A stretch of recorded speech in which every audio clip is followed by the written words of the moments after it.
బాలయ్య అంటే నందమూరి నటసింహం అని అందరికీ తెలుసు. అంతేకాదు ఇష్టదైవం కూడా నరసింహస్వామి అన్న విషయం తెలుసు. అందుకే ఆయన సినిమాల్లో ఎక్కువగా సింహం కనిపిస్తుంది. డైలాగుల్లోనూ సింహం తప్పనిసరిగా ఉంటుంది. అలా నటసింహంగా ప్రేక్షకుడి మనసులో నిలిచిపోయిన బాలయ్యను దర్శకుడు పూరి పులిని చేయడం ఫిలింనగర్లో ఆసక్తికరంగా మారింది. పైసా Vasool స్టంపర్లో Balayya jungle book cinema నేను చూడలేదు. అయితే అందులో పులి అచ్చు నాలాగే ఉంటుందని చూసినోళ్లు చెబుతుంటారని ఓ డైలాగ్ చెబుతాడు.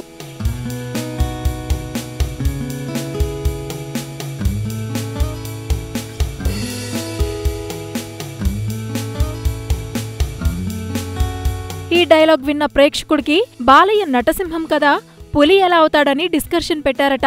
అడవికి రారాజు సింహం, నటనకు సింహం లాంటివాడు బాలయ్య అని, అలాంటి మా నందమూరి హీరోని పూరి పులిని చేయడంపై సినీ లవర్స్ అభ్యంతరం వ్యక్తం చేస్తున్నారట.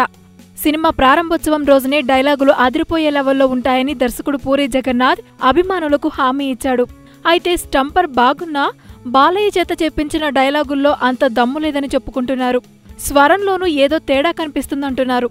అయితే స్టంపర్ రిలీజ్ అయిన ఎన్ని రోజులకు ఇవన్నీ గుర్తుకొచ్చాయా అని బాలయ్య సన్నిహితులు ఈ విమర్శలను కొట్టిపారేస్తున్నారు.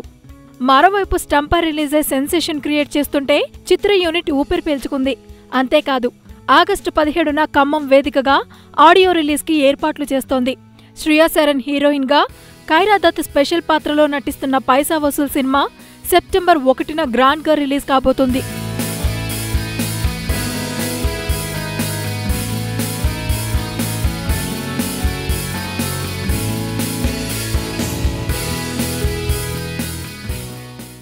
హాయ్ యూట్యూబర్స్, మరిన్ని మంచి వీడియోల కోసం సబ్స్క్రైబ్ చేయండి.